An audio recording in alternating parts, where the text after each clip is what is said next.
Hey guys, Guwahati University পৰা requirement কাৰণে notification আহিছে যদি আপুনি ভাবি আছে Guwahati University ত আপোনাৰ নিজৰ career আপুনি start কৰিব তো এইটো ভিডিও আপোনাৰ কাৰণে মই আজি provide কৰিম এইটো requirement যিখিনি details আছে লগতে vacancy details eligibility criteria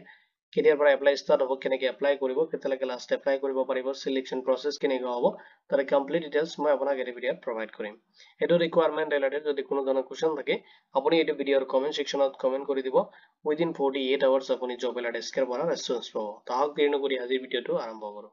Guwahati University faculty requirement 2026 কাৰণে notification out কৰিছে আৰু তাৰ details খিনি মই আপোনাক এইটো ভিডিওত provide কৰিম এতিয়া requirement overview খিনি চাই লওক organization Guwahati University পৰা আহিছে notification টো post name খিনি দি আছে professor associate professor and আপুনি assistant professor post ৰ কাৰণে apply কৰিব পাৰিব total যত vacancy দি আছে আপুনি 58 post ৰ কাৰণে apply কৰিব পাৰিব application যেটো mode হয় আপুনি online ত application কৰিব লাগিব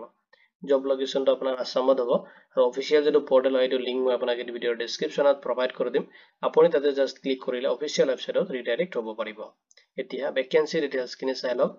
professor যত আপুনি 10 post ৰ কাৰণে apply কৰিব পাৰিব associate professor যত আপুনি 22 post ৰ কাৰণে apply কৰিব পাৰিব assistant professor যত আপুনি 26 post ৰ কাৰণে apply কৰিব পাৰিব post খিনি apply কৰোতে আপুনি follow কৰিব লাগিব eligibility criteria খিনি eligibility and qualification বিচাৰ আছে আপোনাৰ UGC যেটো regulation হয় 2018 এইটো norms হিচাপত আপোনাৰ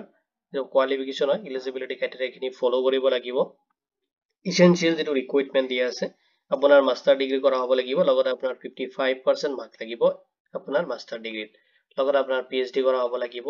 8 slate and slate qualify আপুনি হ'ব লাগিব লগতে আপুনি ৰিসাৰ্চ পাবলিকেশনত আপুনি কৰিব লাগিব ৰিসাৰ্চ যিকোনো ৰিসাৰ্চ পেপাৰ আপুনি পাবলিকেশন কৰিব লগতে আপোনাৰ টিচিং এক্সপেৰিয়েন্স এণ্ড আদাৰ যিখিনি ক্ৰাইটেৰিয়া আছে এজ পাৰ দা UGC norms আছে এইটো আপুনি ফলো কৰিব লাগিব সেইটো হিচাপত আপোনাৰ ৰিকুৱাৰমেন্ট হ'ব এপ্লাই কৰোতে আপুনি এপ্লিকেশন ফি পেমেন্ট কৰিব লাগিব আৰু পেমেন্ট খিনি আপোনাৰ পোষ্ট ওয়াইজ ডিভাইডাৰ কে দিয়া আছে যেটো আপুনি অফিচিয়েল নোটিফিকেশনত চেক কৰিব পাৰিব এটা ভ্যাকেন্সি যেটো সিলেকশন প্ৰসেস দি আছে তাতে প্ৰথমতে আপোনাৰ যেটো এপ্লিকেশন হয় এটো স্ক্যানিং কৰা হ'ব তাৰ পিছত আপোনাক শৰ্টলিস্টেড কৰা হ'ব এজ পাৰ দা একাডেমিক যিখিনি ৰেকৰ্ড আছে নেক্সট আপোনাক ইন্টাৰভিউ অব্লিক প্ৰেজেন্টেশনৰ কাৰণে মাতা হ'ব আৰু এইখিনিৰ ওপৰত বেচ কৰি কিনে আপোনাক ফাইনাল যেটো মেৰিট লিষ্ট হয় মানে যেটো সিলেকশন হয় সেইখিনি প্ৰসেস কমপ্লিট কৰি কিনে ফাইনাল মেৰিট লিষ্টটো আপোনাক ইনফৰ্ম কৰি দিয়া হ'ব আপুনি অফিচিয়েল ওয়েবসাইটতো এটো লিষ্ট আপুনি চেক কৰিব পাৰিব ইম্পৰ্টেন্ট ডেটস খিনি চাই লওক অনলাইন যেটো এপ্লিকেশন হয় এটো 1 ডিসেম্বৰ 2025 ৰ পৰা অলৰেডি ষ্টাৰ্ট হৈছে আৰু আপুনি অনলাইন যেটো এপ্লিকেশন হয় লাষ্ট সাবমিট কৰিব পাৰিব 31 ডিসেম্বৰ 2025 ৰ 11 নন লৈ কিনে আপুনি সাবমিট কৰিব পাৰিব আৰু আপুনি অনলাইন সাবমিট কৰাৰ পিছত আপোনাৰ হাৰ্ড কপিটো লৈ কিনে সাবমিট কৰিব লাগিব গুৱাহাটী ইউনিভাৰ্সিটিত আৰু হাৰ্ড কপি সাবমিশনৰ যেটো ডেট দিয়া আছে 6 জানুৱাৰী 2026 ৰ 5 pm লৈ কিনে আপুনি লাষ্ট হাৰ্ড কপিটো সাবমিট কৰিব পাৰিব দেশালক কেনেকৈ আপুনি এপ্লাই কৰিব ফাৰ্ষ্টত আপুনি যেটো ৰিক্ৰুটমেন্ট পৰ্টেল হয় তাতে ভিজিট কৰিব লাগিব ফাৰ্ষ্টত অফিচিয়েল ওয়েবসাইটত ভিজিট কৰিব তাৰ পিছত আপুনি ৰিক্ৰুটমেন্ট পৰ্টেলত যাব যেটো লিংক মই আপোনাক এই ভিডিওৰ ডেসক্ৰিপচনত প্ৰভাইড কৰি দিম তাতে আপুনি ফাৰ্ষ্ট টাইম ৰেজিষ্ট্ৰেচন কৰিব যত আপোনাৰ বেসিক কিছুমান ডিটেইলছ ফিল আপ কৰি দিব